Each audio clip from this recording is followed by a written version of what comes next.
Boa tarde, eu sou o Pierre Freitas, sou assistente social e sou um dos técnicos que trabalha no projeto Ações Colaborativas TB-HIV da Rede Paulista de Controle Social da Tuberculose.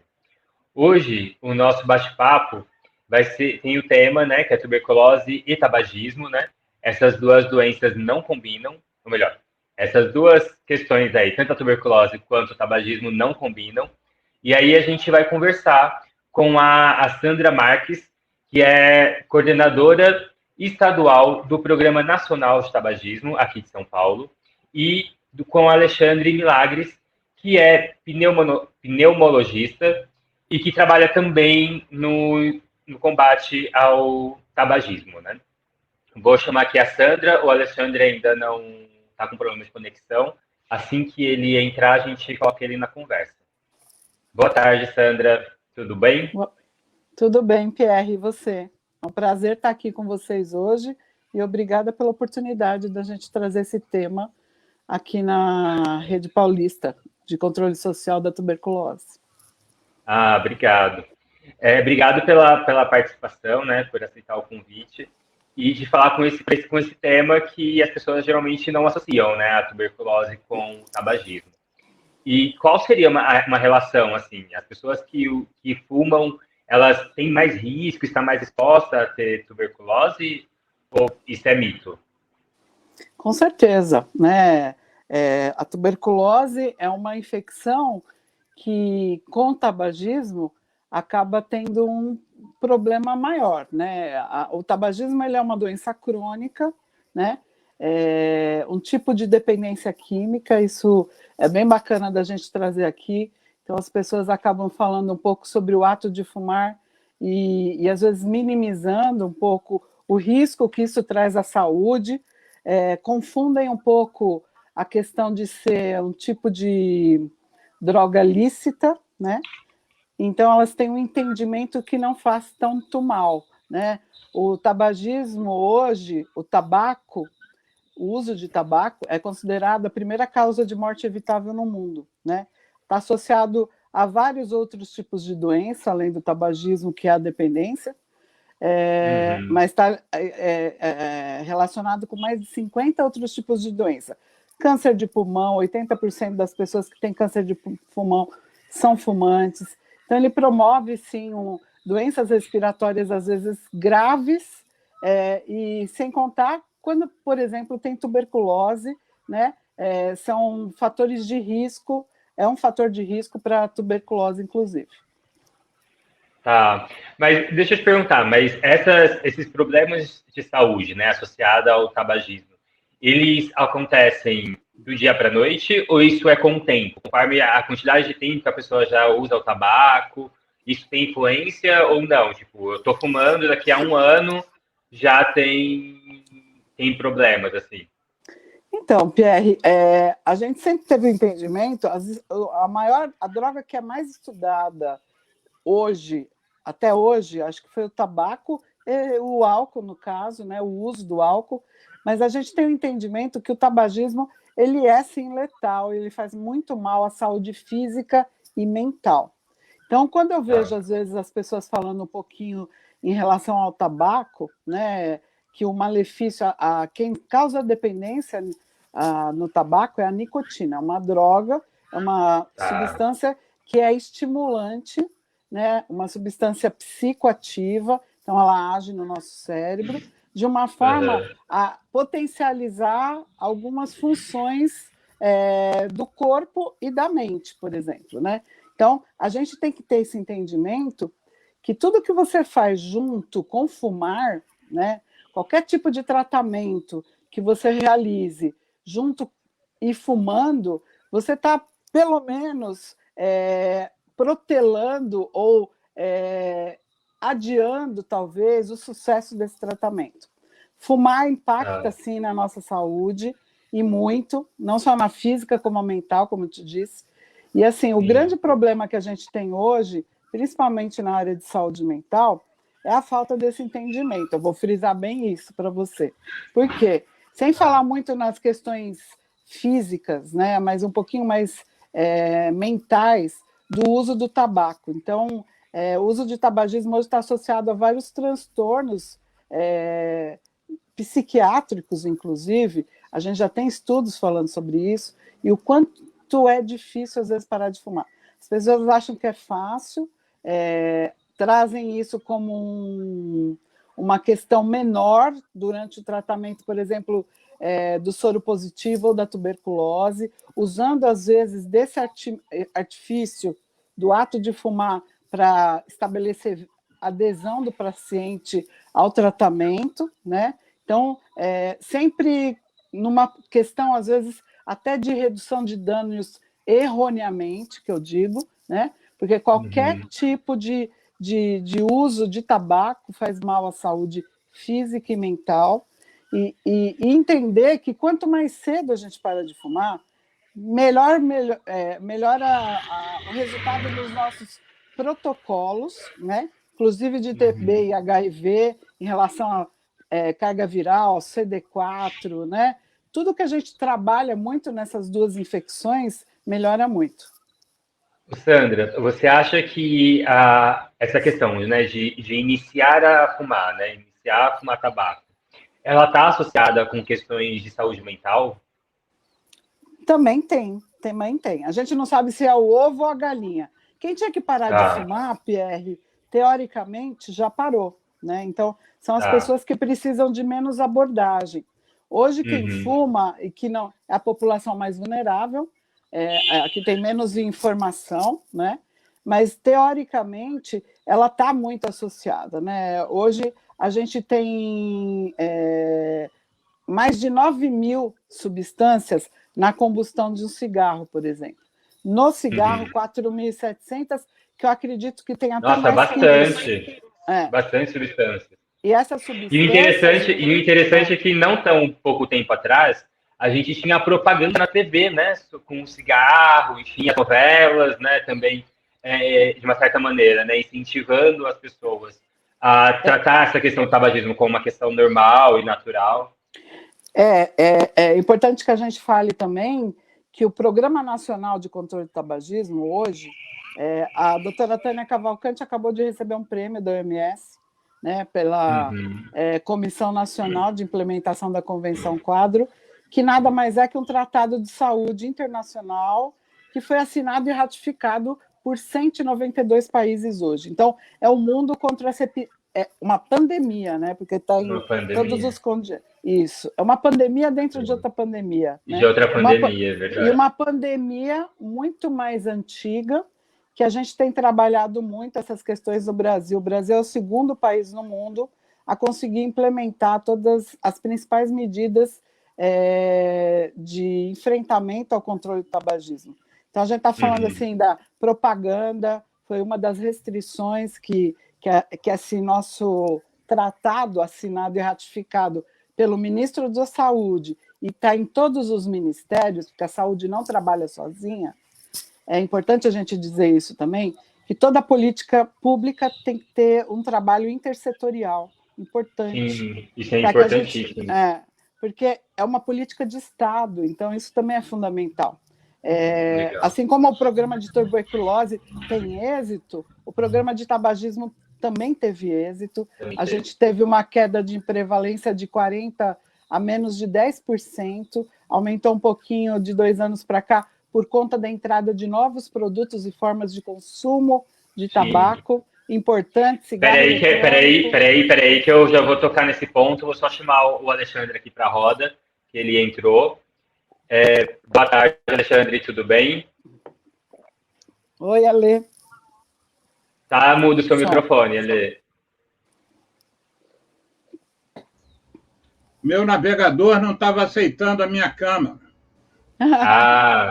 Mas que bom que deu certo. Agora a gente consegue conversar um pouco. Alexandre, você já vai chegar já chegando.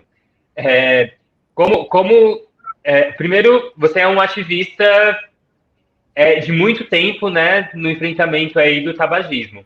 Como que você vê essa mudança, né, nesse processo todo, desde quando você entrou nesse ativismo até hoje? Assim, a gente teve muitas melhorias ou a gente teve muito mais dificuldades do que melhorias? Não, a gente teve muita melhoria. Isso aí não tem dúvida mais. O que nós estamos enfrentando é realmente um problema difícil de ser enfrentado, né? Porque o tabagismo ele envolve o consumo de uma droga que é a droga mais poderosa do planeta que se conhece, a substância psicoativa com maior poder de gerar dependência que a gente conhece. Nenhuma outra droga tem o poder de manter os escravos que a nicotina tem. Então, primeiro, você tem uma droga poderosa. Segundo, você tem uma empresa sem qualquer tipo de escrúpulo. É reconhecido que a indústria do tabaco é uma indústria inescrupulosa. E nos países onde a maioria delas é a matriz, né? Nesses países ela tem sido, inclusive, processada. Na década, há mais ou menos uns 30 anos, 20 a 30 anos, eles receberam uma punição de equivalente ao que o Paulo Guedes queria quando ele iniciou o governo, que era fazer com que o Brasil arrecadasse R$1 trilhão. Pois bem, R$1 trilhão foi a punição que a indústria do tabaco recebeu lá atrás por práticas inescrupulosas, né? Agora, recentemente, a indústria foi punida novamente por mentir para a população americana e foi punida não de forma pecuniária, porque isso já foi um acordo que foi feito com a indústria, mas a indústria foi obrigada a publicar nos principais jornais dos Estados Unidos durante um ano e em revistas e durante 3 meses em canais de TV as práticas inescrupulosas que ela usava, como fazer propaganda e marketing para a criança começar a fumar e coisas no gênero, mentir que a nicotina não gerasse dependência e por aí vai. Então, eu acho que nós merecemos, o Brasil merece os louros que tem recebido repetidamente. O nosso país é um país reconhecidamente um dos líderes no enfrentamento do tabaco, e é bom que a gente lembre, às vezes tem pessoas que não têm esse conhecimento, é bom que a gente lembre que desde 1998 o tabagismo é reconhecido pela Organização Mundial da Saúde como o principal problema sanitário do planeta. Nós temos hoje uma mortalidade, nós estamos chegando em 4 milhões de mortes por Covid, desde que a Covid se iniciou. Há anos, nós viemos enfrentando uma mortalidade de 8 milhões de pessoas pelo uso do tabaco. Então, isso que o mundo, e o Brasil em particular, está enfrentando em relação à Covid, ao SARS-CoV-2, nós que enfrentamos a indústria do tabaco e tentamos controlar o consumo de nicotina, já trabalhamos esse tema há décadas com esse conceito. É o pior problema de saúde pública que a humanidade conhece. Sim, e que, infelizmente, né, é uma indústria que tem muito poder econômico, né? E que consegue fazer um enfrentamento ali sobre essas questões muito fáceis. É um poder econômico, eles têm poder econômico, têm poder político. Muitos parlamentares brasileiros de várias câmaras, não só no Congresso Nacional, mas nos parlamentos estaduais e municipais, ou foram bancados pela indústria, muitos deles, agora não, porque o financiamento das eleições é financiamento público, mas muitos defendem, muitos são lobistas e parlamentares ao mesmo tempo. Sim, sim. A gente estava falando um pouquinho sobre a cultura do tabaco, né? Como que as pessoas lidam, como que as pessoas interagem com o tabaco. Na sua avaliação, os novos meios, né, de utilização do tabaco, para além do cigarro, que tem a questão do narguilé, tem o cigarro eletrônico, tem outras tecnologias aí para acessar o tabaco, é um complicador nesse enfrentamento ao tabaco, ou ele pode ser um facilitador no sentido de tirar o centro ali, né, do cigarro em si, mas trabalhar também as outras formas de consumo? Francamente, Pierre, para mim, o fator complicador não são as formas de se consumir tabaco. O fator complicador é a indústria do tabaco. A indústria do tabaco, como eu disse, ela não tem escrúpulos. Então, na década de 50 para 60, surgiram os estudos mais robustos que comprovavam que o cigarro era um problema seríssimo, sobretudo associando o cigarro ao câncer de pulmão. e foi um estudo iniciado na década de 30 por um pesquisador inglês chamado Richard Doll, um cara fantástico, e que ele começou a estudar médicos e médicas não fumantes e comparando numa coorte com os fumantes. 30 anos depois, ele chegou à conclusão de que o fumo era o responsável não só pelo câncer de pulmão, mas por uma série de outras doenças. O que a indústria fez? Lançou os filtros de cigarro. E aí, com isso, as pessoas que já estavam sensibilizadas pelos resultados dos estudos do Dr. Doll, que iam parar de fumar, ou pelo menos iam tentar, voltaram atrás, porque agora já tinham filtros, e os filtros tinham poderes de filtrar a fumaça. No final da década de 70 e 80, nova onda de conhecimento que a população teve de que o cigarro faria mal. O que a indústria fez? Lançou os cigarros com chamados de baixos teores de nicotina e de alcatrão. Da mesma forma, a população que estava motivada a parar de fumar disse: agora não preciso parar de fumar, porque eu tenho um cigarro que vai me fazer menos mal. E agora, 20, 30 anos depois, viu-se que os filtros não protegeram as pessoas, ao contrário, os cigarros de baixos teores não protegeram as pessoas, ao contrário também, e agora eles estão lançando novas formas, novamente com o mesmo discurso, de que são substâncias menos tóxicas e vão facilitar e vão gerar menos, porque são muitas dessas novas formas, teriam menos substâncias tóxicas. Mas, para mim, o enfrentamento que a gente tem que fazer enquanto sociedade, e é o que o Brasil, de uma certa forma, tem feito bastante bem, é enfrentar a indústria. Sim.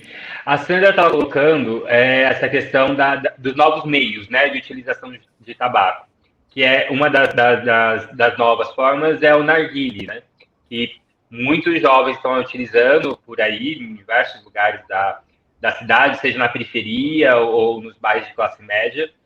E quais são os impactos, assim, que o narguilé pode também trazer para a saúde? Né? Eu lembro que nos Estados Unidos saiu uma matéria que os cigarros eletrônicos, né, tanto de tabaco como de canabidinol, ele também trazia vários efeitos no sentido de ficar líquido no pulmão, enfim. Eu não sei se para o narguilé também tem a mesma coisa no caso do tabaco. Vocês sabem disso ou não? Não sei, Sandra, se quiser responder, fica à vontade.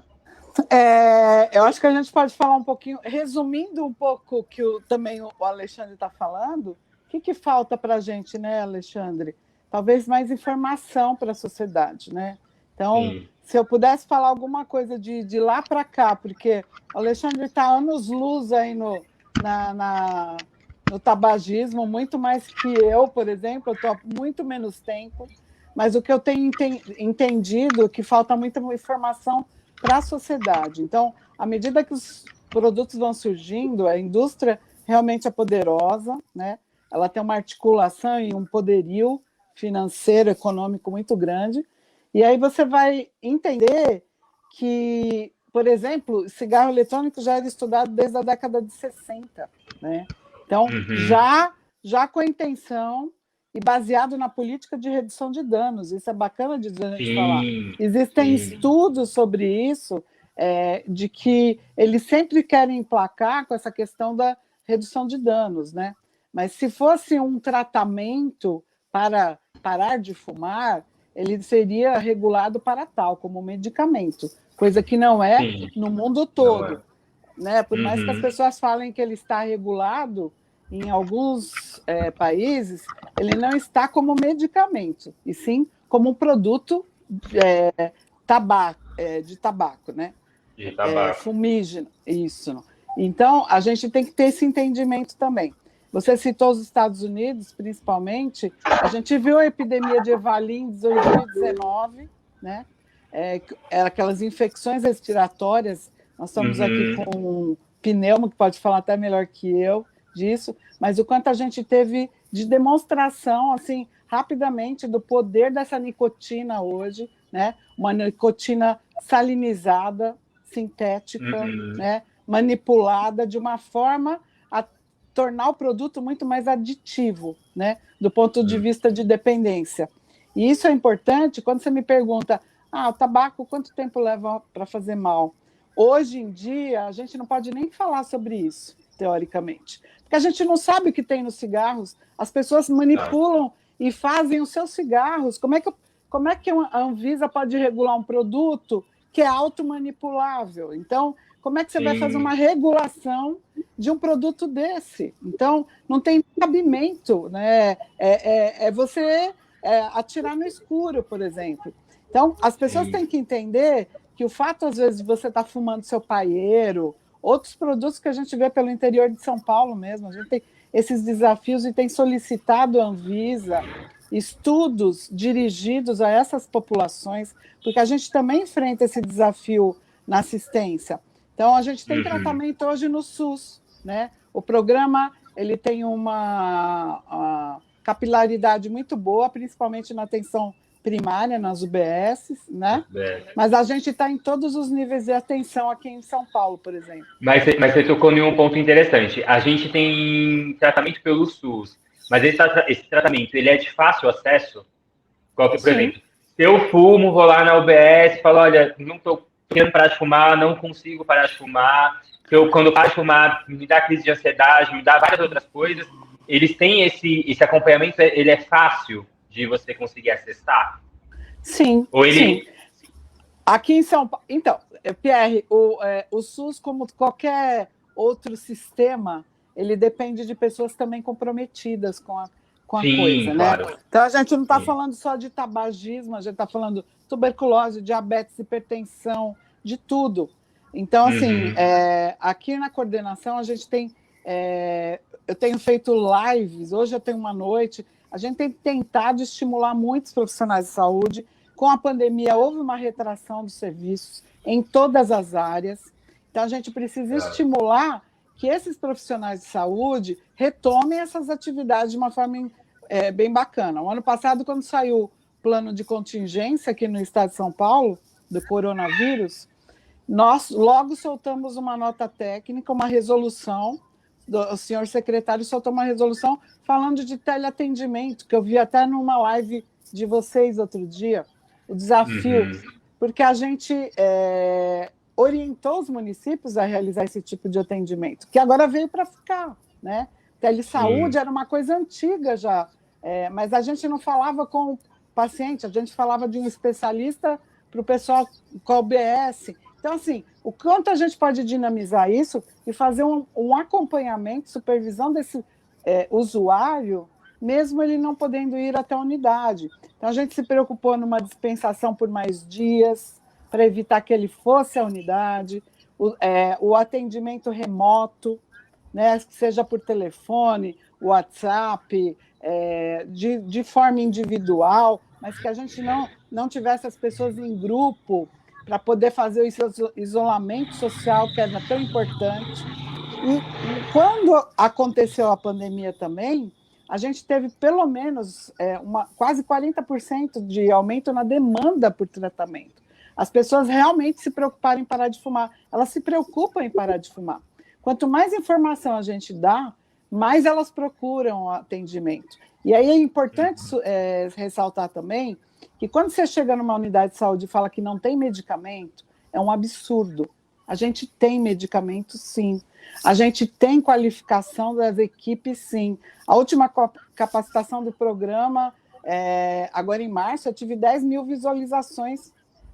Então, assim, não tem como você falar, está aberta no site do Cratódio. A gente disponibiliza todo o material. O INCA tem todo o material que pode ser usado pelas equipes. Então, assim, é um programa muito bem estruturado, de um êxito muito bom. O que a gente precisa é melhorar a abordagem a esse usuário. Então, de uma forma que eu falo da saúde mental, inclusive. Da saúde mental, sim. O Alexandre, nesse teu vasto conhecimento aí e de ativismo também, né, no campo do tabagismo, você acha que a informação chega para as pessoas que, tipo, no SUS também existe um programa de combate ao tabagismo? Se caso a pessoa queira parar de fumar, ela pode ir lá fazer acompanhamento médico, psicológico e fazer todos os encaminhamentos ali para parar de fumar? Você tem sentido isso, assim, nas suas andanças por esse Brasil, né? Porque a gente aqui em São Paulo, a gente tem um olhar muito mais amplo e de uma certa facilidade em algumas situações, né, de acessar a saúde. Agora, no Brasil como um todo, isso é mais complexo, né? Você tocou num ponto super importante e para nós do enfrentamento da indústria da nicotina, isso já é conhecido, né? A gente precisa melhorar a comunicação. Mas, em termos de saúde pública, em geral, o que a gente percebe é que o Brasil, apesar de ter grandes comunicadores, se você pegar a lista das empresas de publicidade que ganharam prêmios na França ou em Nova York, você vai ver uma lista imensa de empresas brasileiras e de criativos brasileiros, né? Agora, quando você vai ver o que acontece em termos de criação, de comunicação na saúde pública, sob agravos da saúde pública, isso é muito pouco detectado, né? Eu faço palestras, às vezes, para 100, 200 pessoas e pergunto assim, vocês se lembram de algum vídeo, enfim, falando mal do cigarro? E aí aquelas 200 pessoas ficam uma olhando para as outras e não sai nenhuma lembrança. Às vezes sai uma lembrança de um dedinho que cortava assim, mas essa campanha era de uma indústria farmacêutica, quando ela lançou uma campanha contra o fumo, né? Eu acompanho as campanhas, por exemplo, dos Estados Unidos, que, como o Brasil é um bom exemplo de controle do tabaco, sobretudo nos estados não republicanos, eles medem a campanha que eles fazem por milhares de vezes que você transmitiu aquela mensagem. Eles só consideram, por exemplo, uma mensagem que alcançou bastante gente quando aquela pessoa vê a mensagem mais de 100 vezes. Então, se você pegar as poucas mensagens que a gente tem aqui circulando, a pessoa viu 1, 2 vezes, 3 vezes, 4 vezes no máximo. Ou então são campanhas feitas por ONGs, que não são as campanhas para as quais o governo deveria investir. Agora a gente está vendo na Covid a importância que faz a comunicação, ou errada, que era no caso na época que a gente ainda permitia publicidade, né? Você tinha a campanha da indústria fazendo anúncio do seu cigarro. Mas hoje a gente vê que não há uma campanha efetiva e corrente, permanente de esclarecimento. Para você ter uma ideia, Pierre, Sandra deve saber disso, há 2 anos atrás, na Fiocruz, foi feito um primeiro encontro para as pessoas discutirem comunicação em saúde, informação em saúde. Foi o primeiro encontro para que, na próxima reunião do Conselho Nacional de Saúde, fosse pautada a questão da comunicação. Nunca o Conselho Nacional de Saúde, até então, tinha aberto espaço para a importância que a comunicação tem. Então, o mote desse encontro informação é um direito da cidadania. Sim, sim. Eu acho que é isso, né? É fundamental. Hoje em dia a gente vê pouco, mas a gente ainda vê campanhas publicitárias sobre cerveja, né? E a gente sabe quais são as questões aí em torno do consumo do álcool. Não é um pouco, não, Pierre. Não, sim, eu quis deixar um pouquinho mais light. A Champions League é patrocinada, né, o principal campeonato de futebol de clubes do mundo, pela Heineken. Vou falar o nome do produto, que eu estou falando mal. Recentemente, o Cristiano Ronaldo tirou 2 garrafas de Coca-Cola e o Pogba da França tirou uma garrafa de Heineken de cima da mesa. Enquanto isso, o Ronaldo Fenômeno era o garoto propaganda da Brahma aqui no Brasil durante 2 Copas do Mundo. Sim, sim. Não, mas a gente precisa discutir, né, essa questão da comunicação e discutir de uma forma honesta, né? Tipo, quais são as informações, qual é a comunicação que nós queremos. Agora, trazendo um pouquinho para o campo da tuberculose, qual é a relação que tem a tuberculose com o tabagismo? Bom, o que pode acontecer? Se a Sandra me permite, posso... Claro! A tuberculose é uma doença muito antiga, antiquíssima. Já há estudos até que ela já existia na espécie anterior a Homo sapiens, que é a nossa. há vestígios já de genoma da bactéria na Homo erectus, que é uma espécie anterior. Então, é uma doença antiga. O tabagismo, por outro lado, também é uma prática antiga. É bem mais antiga do que a gente tem conhecimento, mas a gente costuma dizer que foram as excursões de Cristóvão Colombo e Pedro Álvares Cabral que, ao identificarem essa prática entre os índios, eles trouxeram a prática para a Europa. Cristóvão Colombo para a Espanha e o Pedro Álvares Cabral para Portugal. Lá em Portugal havia um embaixador do governo francês chamado Jean Nicot. E esse Jean Nicot ficou sabendo de eventuais propriedades curativas do uso do tabaco e disse que a rainha dele, como tinha enxaqueca, ele levou a boa nova para a rainha dele lá na França. A rainha nunca mais parou de usar a fumaça e nunca melhorou da enxaqueca. Eu acho que essa foi a primeira mentira relacionada ao tabaco. Mas o Jean Nicot ficou tão famoso com isso que a planta chama-se nicotiana, tabaco, e a substância que a gente está falando aqui, já falou algumas vezes, é a nicotina, que vem do mesmo nome, o sobrenome, no caso, do Jean Nicot. Então, a gente está lidando com duas práticas muito antigas. E a gente, por exemplo, em relação à tuberculose, desde 1882 já se sabe quem causa a tuberculose. E desde a década de 40 do século XX, já se conhece alguns remédios que tratam a tuberculose. Então, a gente sabe o que provoca e a gente sabe o que trata.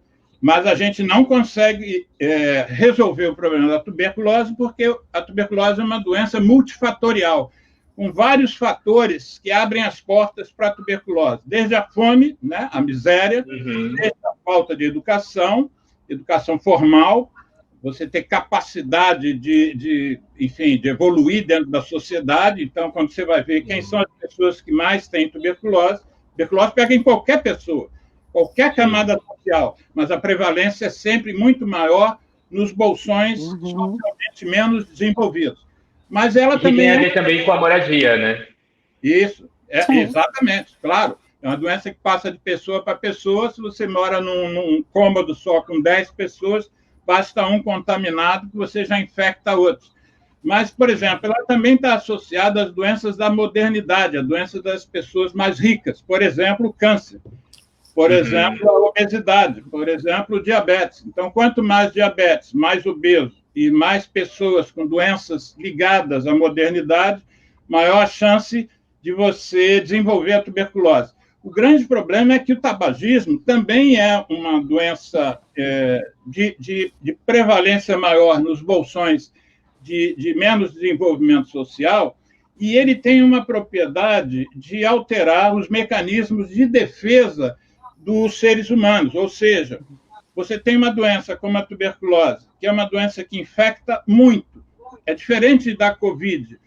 A gente diz que 1/3 da população do planeta está infectado pela bactéria. Tem a bactéria dentro de si, 1/3. Daqui a pouco isso vai chegar a 3 bilhões de pessoas estão hoje, nos dias de hoje, infectadas com o bacilo da tuberculose.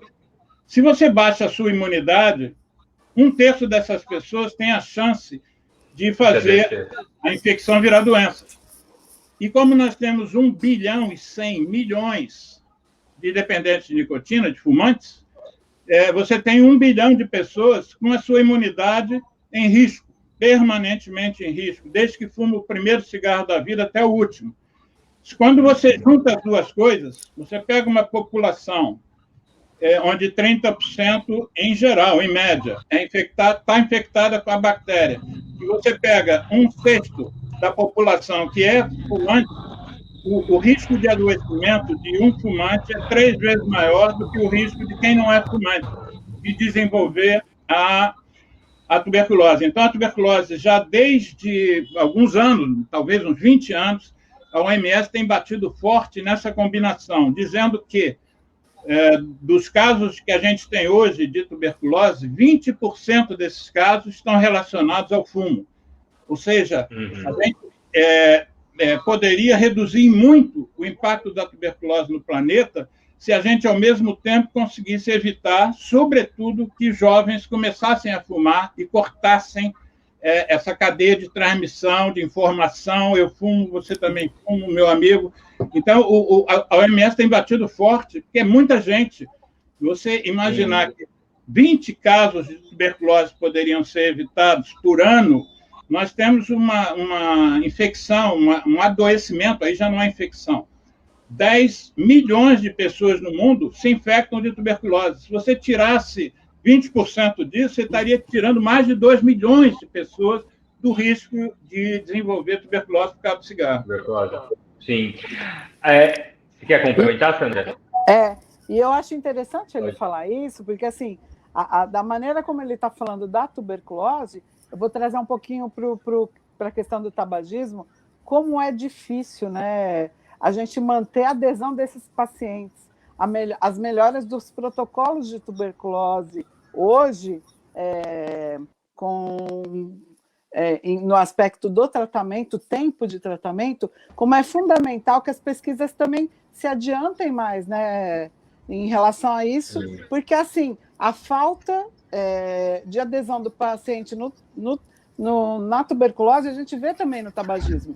Então, quando a gente fala como abordar, Pierre, é nisso que a gente se pauta hoje nas capacitações. Como a gente precisa melhorar o discurso, o empoderamento desses profissionais de saúde. Porque quando a gente fala... Eu escuto muito isso, às vezes, nas reuniões. Mas é tão difícil tratar dependente químico. É tão difícil, porque de 10, você vai conseguir tenha sucesso, às vezes. Mas tem vários fatores. São vários fatores, né? E alguns dos fatores são essa humanização do atendimento, né? Porque às vezes você atende a pessoa ali, sendo só mais uma pessoa que eu vou só passar as informações para ela e ela tem que fazer tudo, mas só que não, né? Precisa ter essa interação, precisa ter todo um outro olhar, porque são múltiplos fatores aí que vai fazer essa pessoa a parar de fumar ou até mesmo fazer o tratamento correto da tuberculose, né? Agora, você... Pode falar, Alexandre. Não, em relação a isso que a Sandra acabou de falar, né, na adesão, você tem hoje, como eu disse, mais de 10 milhões de casos novos de tuberculose no mundo. Brasil, a última informação, acho que do ano passado, é que foram 74 mil casos no Brasil.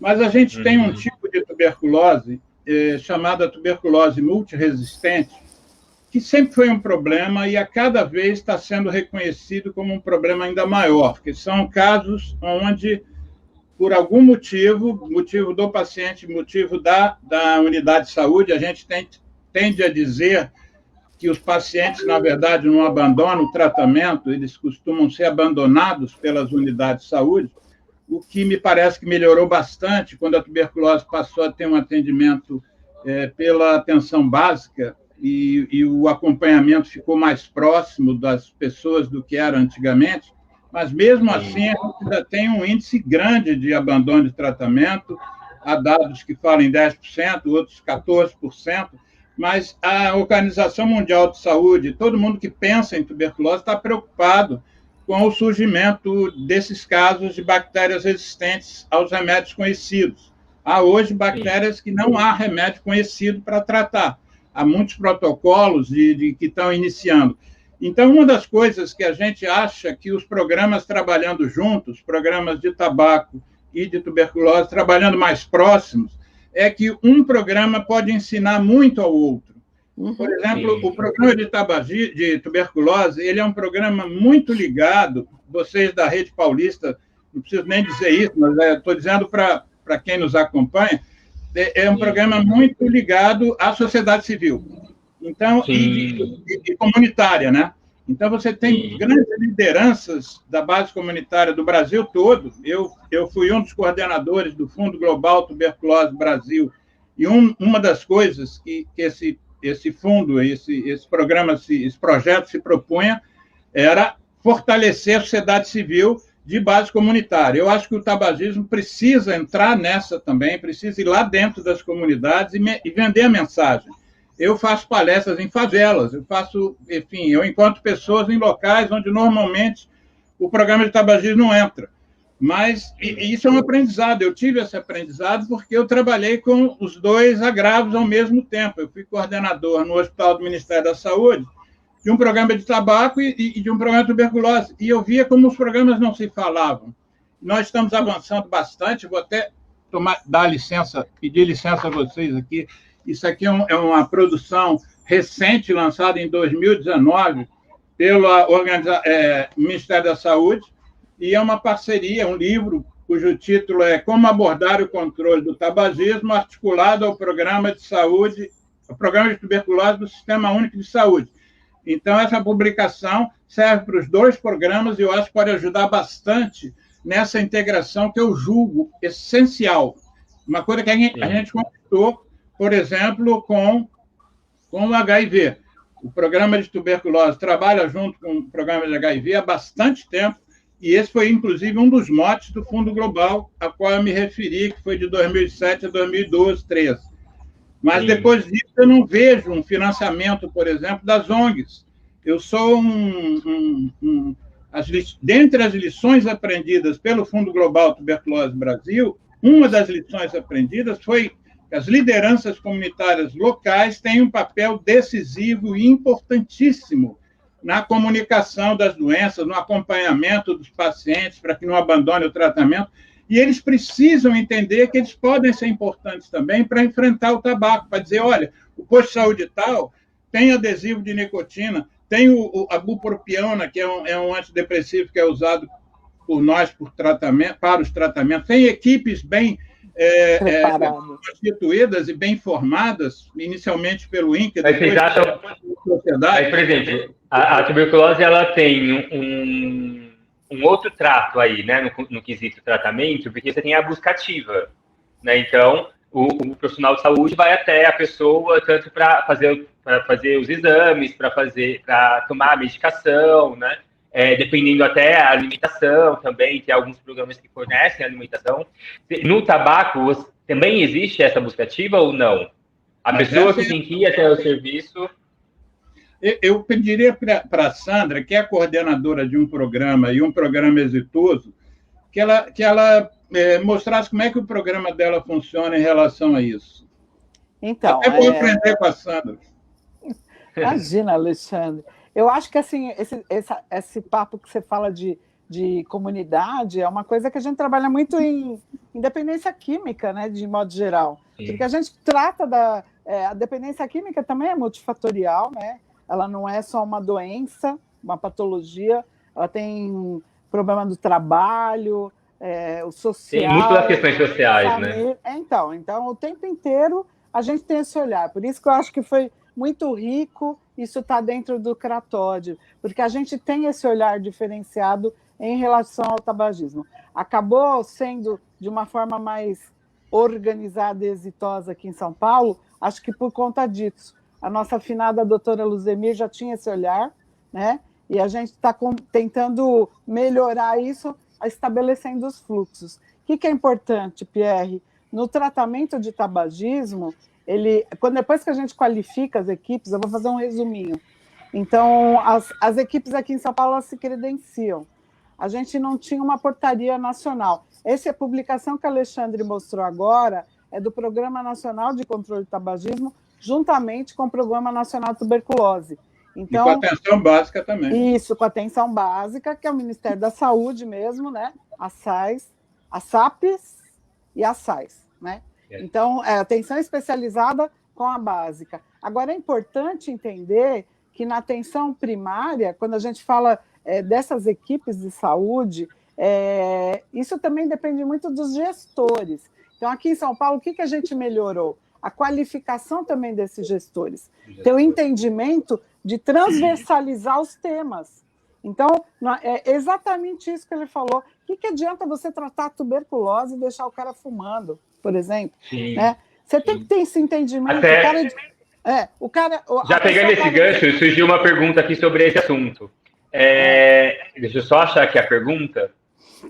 Tá, a pessoa perguntou assim, a Elis Canacho, deixa eu até colocar aqui na tela para vocês, que ela está perguntando assim, qual é o ponto de vista qual é o ponto de vista de vocês com relação ao uso do cigarro como vínculo para a adesão ao tratamento da tuberculose, em alguns estabelecimentos, principalmente de longa permanência? Eu acho que ela está querendo dizer em hospitais psiquiátricos, por exemplo. Tem muitos CAPs ainda que utilizam do cigarro como uma estratégia para estabelecer vínculo com o paciente. Então, minimizam o efeito do tabaco, é isso que eu quero que vocês entendam. Minimizam sempre esse tipo de droga, porque é uma droga que não altera o comportamento do indivíduo. Então, lá no comecinho do discurso do Alexandre, ele falou para mim, ele falou assim, tem o hábito do tabagismo. O tabagismo já é a patologia, já é a doença. Sim, já é a doença. O hábito de fumar, quando a gente ainda tem numa PNS, numa Pesquisa Nacional de Saúde, tabagismo e alcoolismo como estilos de vida, para mim dói isso ainda, sabe? Assim, a gente tem que começar a falar de outra forma. Nós somos profissionais de saúde e a gente tem que falar de outra forma. Então, mudar paradigma de profissional de saúde é isso. A gente tem que começar a fazer outro discurso. Então, tuberculose com tabaco não combina, como não combina com Covid, né, Alexandre? Então, essas abordagens são realizadas, assim, preferencialmente, ampliou muito a rede. Em São Paulo, a gente tinha 200 unidades, hoje temos 2.300, mais ou menos. O Cratóide é uma delas hoje. Antigamente, a gente recebeu um prêmio lá do ministro, do então presidente, diretor do INCA, o Temporão, né, que foi ministro, mas é como a unidade SUS de melhor tratamento. Então, a gente teve uma história aí nisso. A coisa descentralizou depois de 2015, depois de uma portaria em 2013, foi fundamental para que a gente tivesse a organização no Estado. Então, hoje a gente tem um programa que está distribuído hierarquicamente.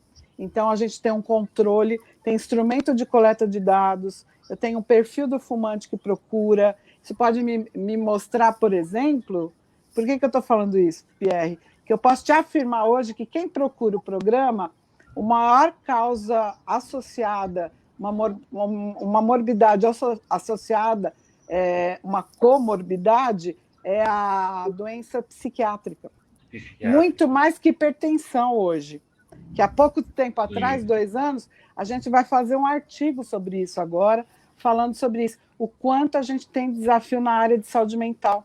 E entender que o paciente, às vezes, ele não toma o remédio, ou ele não tem condição de tomar o remédio. Né? Não é porque ele quer. Às vezes ele está depressivo, ele está com outro transtorno. Isso é em qualquer patologia, não é? E vocês... só. Pode terminar. Não, não é só no tabagismo. Sim. E vocês têm sentido que nesse período, né, que a gente está vivendo de pandemia de Covid-19, teve um aumento do consumo do tabaco das pessoas, até das pessoas que estavam em tratamento, que estavam tentando deixar o tabaco, elas voltaram por conta dessas questões todas que a gente está vivendo, por conta das questões psicológicas que ficaram muito mais presentes também, né, e com poucos espaços de fuga ou de diálogo sobre algum desses pontos. Com certeza, a OMS a Organização Mundial de Saúde, já sinalizava que até 2050 a gente ia ter desafios na saúde mental. A gente fala muito de saúde física, mas fala pouco de mental, né? Então, a gente está num papel hoje de trazer para o profissional de saúde na atenção básica, entender um pouquinho melhor do que é estar apto para fazer algum tipo de tratamento. A gente fala muito isso em dependência química, né? Se o paciente está organizado para tal. Então, o trabalho tem que ser de profissionais muito mais qualificados, do ponto de vista clínico e mental, né? Então, é entender que daqui para frente não tem mais como separar isso. Isso é integralidade de ação, né? Então, quando você tem esse entendimento, você sabe que o indivíduo, quando você está na sua frente, o tratamento é individualizado e você vai ter que abordar tudo que ele necessita, né? É isso. Sim. Tem uma pergunta aqui. Pode falar, Alexandre. Não, se você quiser, bota a pergunta e depois eu retomo. Não, pode falar, depois eu ponho a pergunta. Porque eu não queria deixar passar essa questão do tabaco com a tuberculose no seguinte aspecto. eu sou um militante do tabaco há algum tempo, né, uns 40 anos, e uma das coisas que a gente percebe é que fumar é caro. Às vezes a gente não percebe até, mas fumar é caro. Então, a gente faz um acompanhamento de um índice, a gente criou um índice chamado Índice Marlboro. E eu escolhi o nome da marca porque é a marca mais vendida no mundo. Então, o que a gente fizer aqui pode se comparar com outros lugares do planeta. E esse maço de Marlboro, ele custa em torno de R$ 8. Um fumante médio fuma entre 1 e 1,5 maços por dia. Mas vamos dizer que ele fume 1. Se você multiplicar 8 por 31, por exemplo, que é o mês de maio que a gente sempre faz isso vai dar um valor muito acima, muito acima, por exemplo, do Bolsa Família, quase 70% acima do auxílio emergencial hoje. E aí eu faço uma pesquisa nos supermercados, eu parto do princípio que eu vou gastar aquele valor do Marlboro e levo uma planilha em branco e faço as contas de quanto e do que eu poderia comprar com aquele valor mensal. Normalmente, as pesquisas dão em torno de 50 a 55 itens de supermercado, que incluem alimentos, incluem material de limpeza, materiais outros, até alguns agradozinhos, umas sobremesinhas, mas isso dá 50 itens. Então, se a gente pensar, por exemplo, vamos dizer que o maço de Marlboro por dia saia por R$ 250 por mês. Você pensar que um trabalhador brasileiro, o salário mínimo dele é em torno de R$ 1.000, um quarto estaria sendo jogado na compra de um maço de cigarro por dia. O que a Organização Mundial de Saúde fez em 2004 foi associar tabaco à pobreza. Pobreza das pessoas que fumam, pobreza das famílias e pobreza dos países, porque o tabaco está caro para os países. O último estudo que se fez é que ele custa em torno de 60 bilhões de reais. E isso tem um custo do ponto de vista social, né? Você gasta dinheiro com o tabaco, o governo vai faltar dinheiro, porque o caixa é o mesmo, vai passar dinheiro para outras coisas. Então, em 2004, a OMS fez tabaco e pobreza um círculo vicioso. Só quando você vai estudar tuberculose e vai ver que a maioria dos casos de tuberculose são pessoas que ganham mal, que se alimentam mal, que vivem em condições ruins. Essas pessoas não teriam que ser protegidas da indústria do cigarro para não gastarem um quarto dos seus salários. Quem receba um salário, que não são todos no país que recebem, eles tinham que ser protegidos, porque eles são vulneráveis. Então, os moradores de rua são vulneráveis à tuberculose em 60 vezes mais, por exemplo, que uma pessoa que não viva nessa situação. Os pacientes, enfim, a população indígena também está exposta à tuberculose e ao tabaco, como ao álcool. Então, eu acho que esses tinham que ser mais protegidos. Não é nenhuma questão de você proibir que eles fumem, não é essa a ideia. Ninguém está cerceando a liberdade de ninguém, mas eles têm que ser protegidos. A ideia é essa. Exatamente. Acho que, só complementando isso, quando a gente traz a questão da lei de fumo, né, que está fazendo aqui em São Paulo, que foi o start dessa lei, em 2009, a gente tem muita gente ainda nesse discurso, principalmente na redução de danos, de que a lei é proibitiva. Muito pelo contrário, ela é protetiva, porque você protege não só a saúde do fumante, como a do não fumante e do ambiente que ele convive, os animais. Então, a gente tem que começar a ter outro discurso da promoção da saúde, né?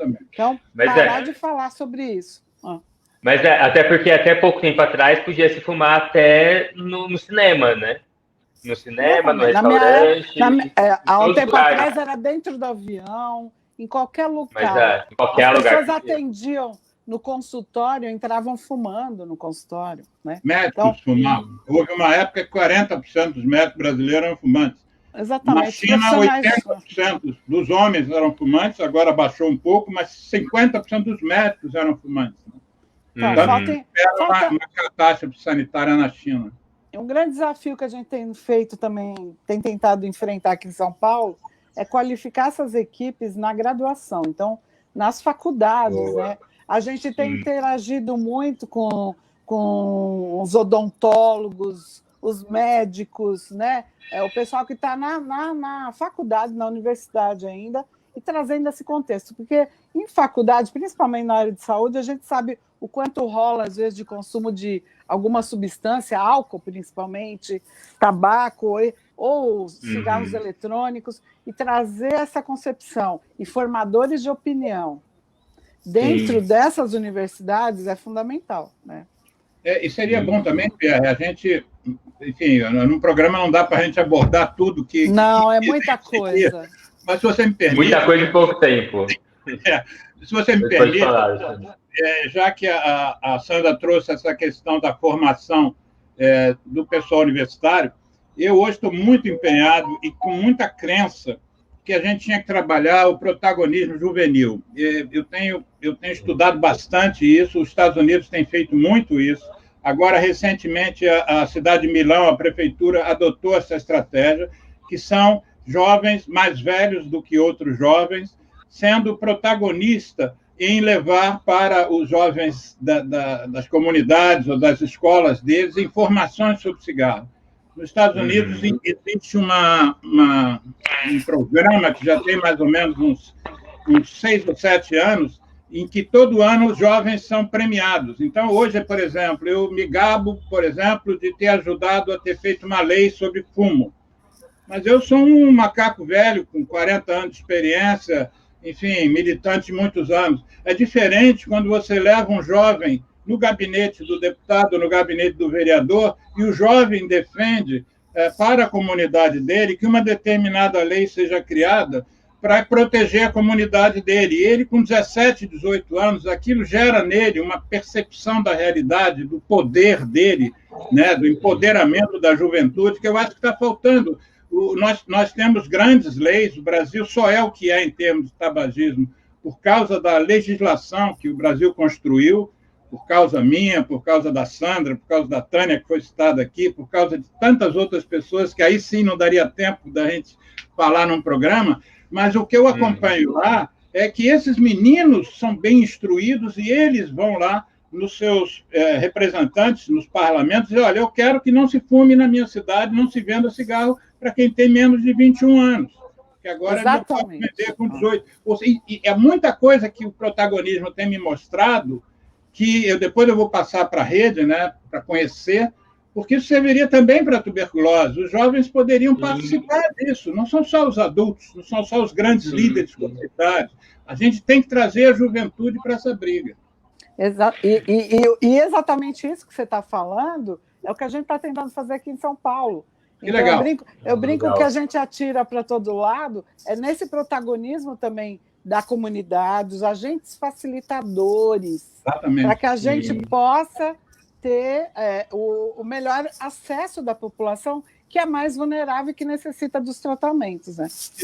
Não, e da promoção também. Né? Os estudos, por exemplo, nos Estados Unidos, os últimos aqui no Brasil eu não tenho acesso, né? O censo não tem sido feito, o IBGE está subfinanciado, mas, por exemplo, nos Estados Unidos, recentemente, 90% dos fumantes americanos começam a fumar antes dos 18, completar 18, e 95% antes de completar 21. Quer dizer, se você não traz essa meninada para a discussão, depois que eles forem independentes, a Sandra sabe como é, vai ter que ter equipes para tratar, remédio, o sujeito... E não consegue trazer mais. E não consegue também trazer mais para a discussão. Né?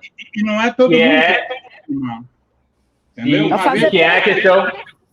E são os programas de prevenção também, né? Exatamente. A gente fala disso, mas assim, a gente está falando de prevenção, a gente está falando só de promoção de saúde, mas prevenir esse uso que é tão importante nessa faixa etária, que vai ser muito significativo para mais tarde, né? Sim.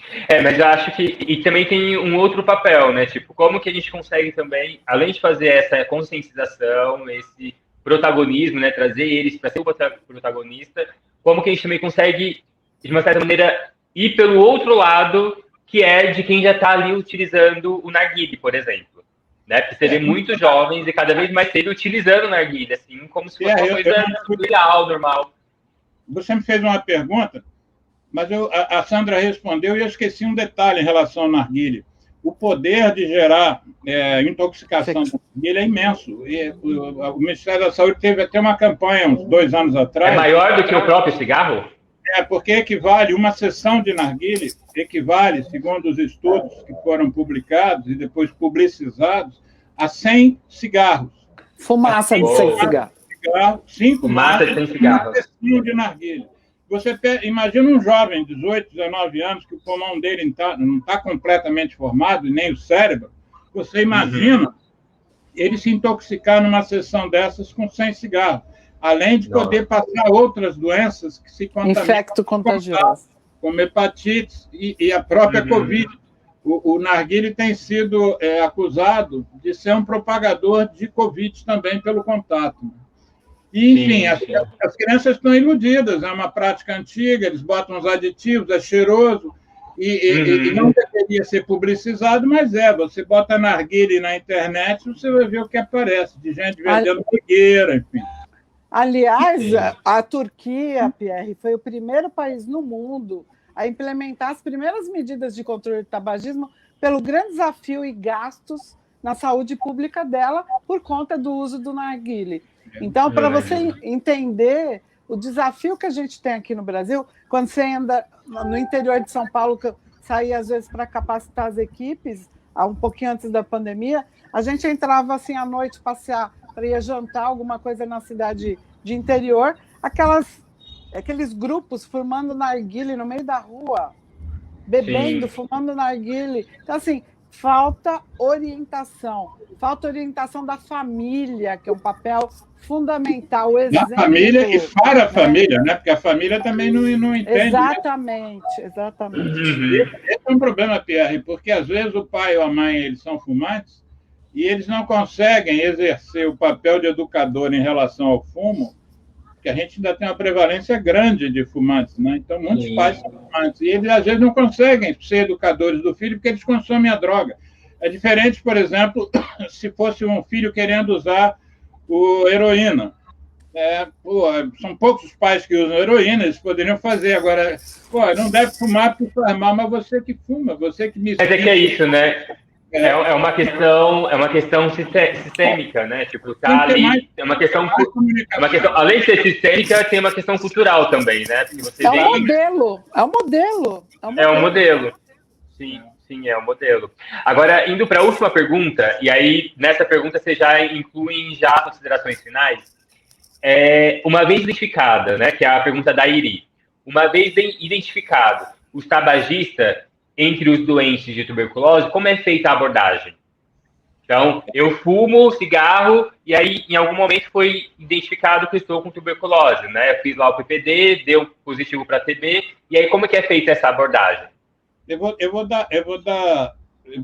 vou pedir para a Sandra falar sobre isso, porque ela coordena o programa, e eu achei bacana, Sandra, eu não comentei porque eu entrei atrasado por causa do navegador, mas o fato de que o Veloso me falou que você era membro do Comitê de Tuberculose, então alguém que está ligado ao tabaco ser membro já mostra que São Paulo está um passo adiante, talvez, de outras capitais ou de outros estados, de outras secretarias de saúde. Eu acho bacana que a sociedade civil de tuberculose tenha a presença de gente de outros movimentos que não só do HIV/AIDS, que era a coisa mais tradicional dessa correlação, né? Então, responde aí a nossa internauta, Sandra. Eu vou te confessar que a primeira reunião eu quase apanhei, mas tudo bem. Porque eles acham que eu quero proibir tabaco. Não, muito pelo contrário. Fica para a próxima.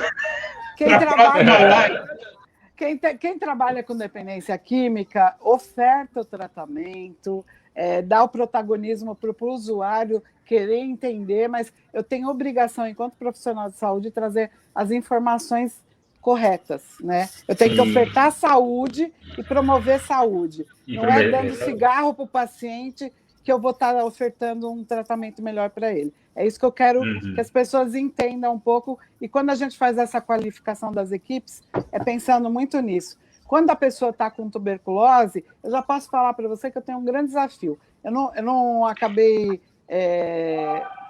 conseguindo aí, de uma certa forma, estar com eles no comitê. Eu posso não estar sempre, mas eu estou sempre ligada nisso, porque é um desafio que eu tenho na ponta, inclusive, né? A gente vê equipes de que atendem tuberculose na atenção primária de uma forma primorosa, mas elas ainda não perguntam, o médico às vezes ainda não pergunta se ele fuma, por exemplo. O quanto desafiador é fazer um tratamento de tabagismo. Então, a abordagem ela precisa ser muito acolhedora, menos confrontativa. Então, quando a gente faz essa abordagem nas equipes, a gente tem capacitação para isso, né? Então, como trabalhar isso, fazer uma entrevista motivacional adequada, ver se o paciente está preparado para fazer esse enfrentamento. Porque, além de tuberculose ou outra patologia que ele possa estar acometido, ele também vai enfrentar uma coisa que a gente chama de síndrome de abstinência, né? Isso foi uma preocupação nossa aqui também em São Paulo, que as pessoas entram no hospital, entram para uma internação às vezes mais longa, são proibidas de fumar, porque o ambiente é livre de tabaco, claro, existe uma legislação, ninguém vai ficar fumando num ambiente que é de promoção, que tem que ser de tratamento, né?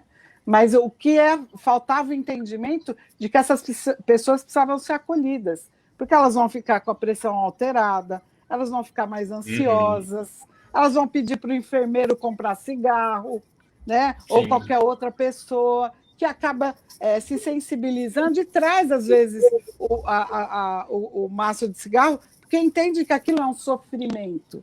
Parar de fumar ou de utilizar qualquer droga é um sofrimento. Então, o Estado se preocupou com isso e a gente instituiu uma linha de cuidado ao tabagista no ambiente hospitalar, por exemplo, mas com fluxo, com encaminhamento depois para a atenção primária de referência desse indivíduo, para que ele fosse acolhido de uma forma melhor.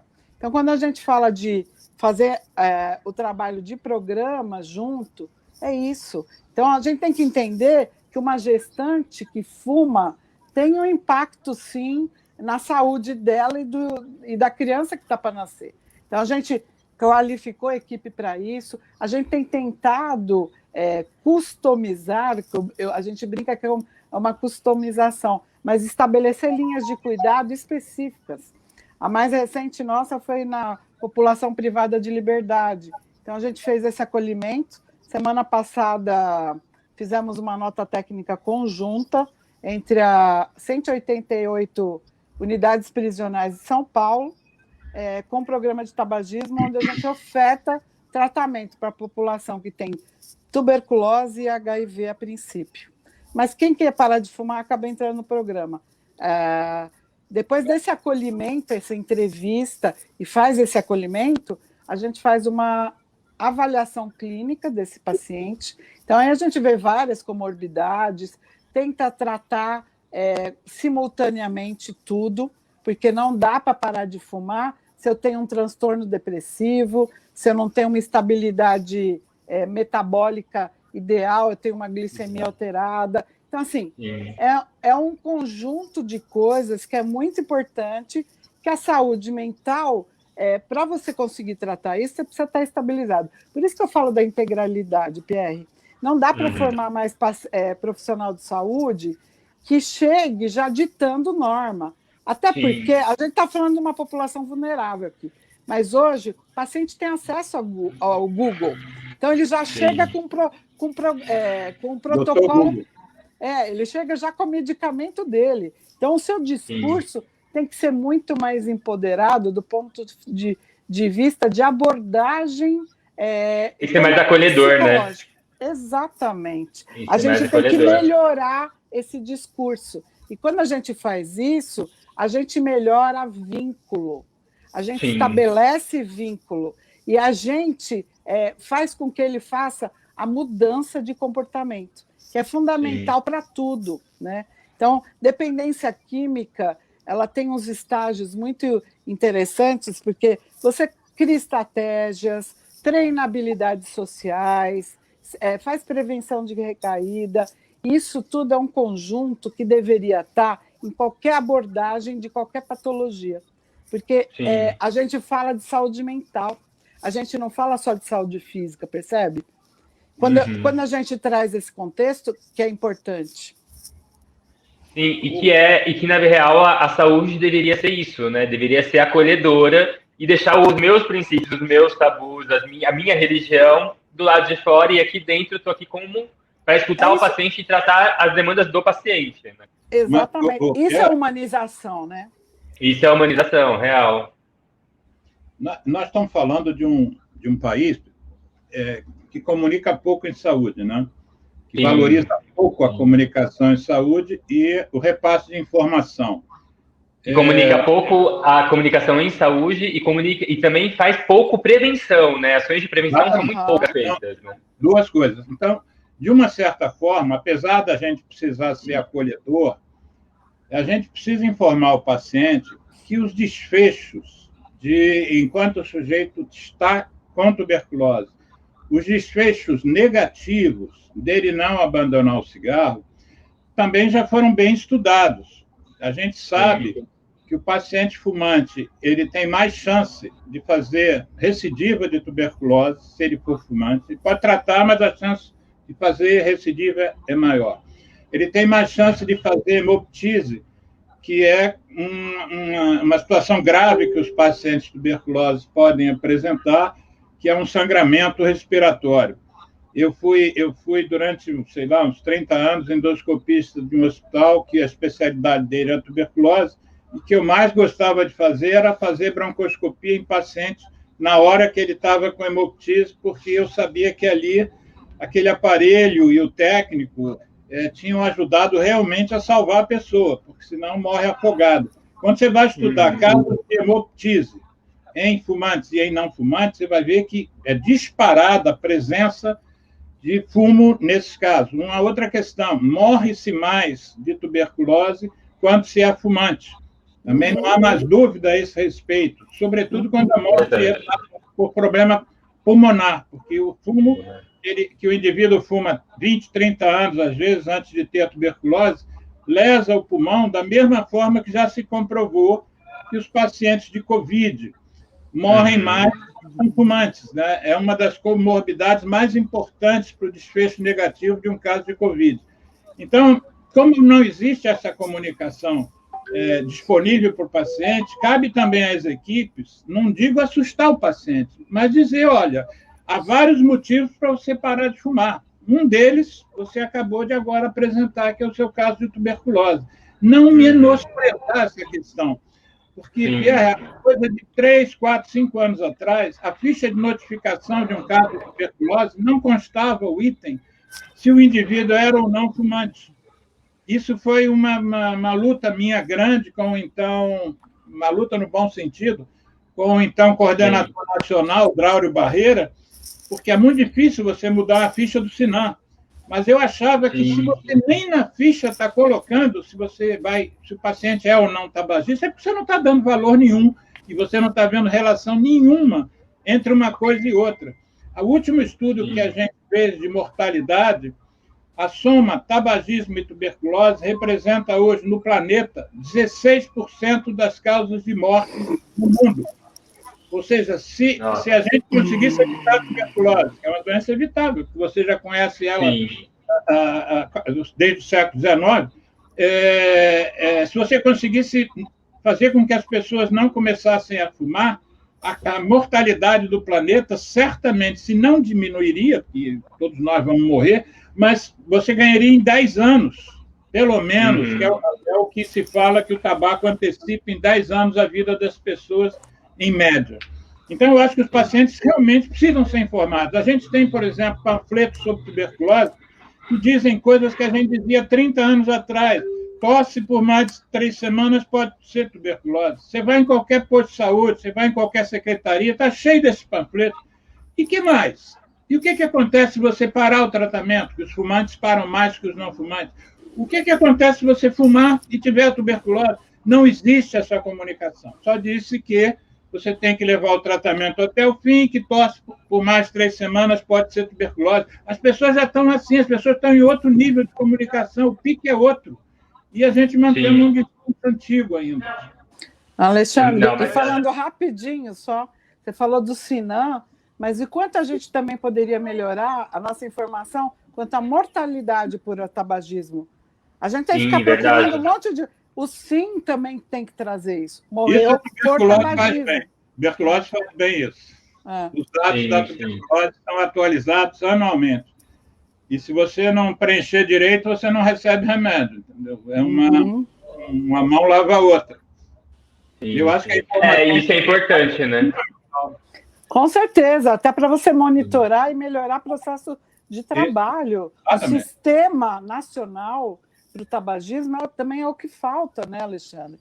A gente, em algum momento, vai ter que ter sistema. Em São Paulo, a gente conseguiu um de farmácia, onde eu consigo controlar, fazer o controle de estoque, mas eu associo com tratamento. Então, eu tenho um sistema de coleta onde eu potencializo e gerencio essa distribuição, porque é o CRATOD que faz essa distribuição, não é a secretaria, para o estado inteiro. Com isso, a gente, além de não ter mais perda de medicamento, a gente conseguiu ampliar a rede e economizar, o ano passado, 3 bilhões de reais.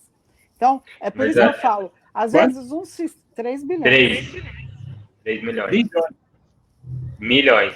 Mas acho que é isso, tipo, a gente precisa...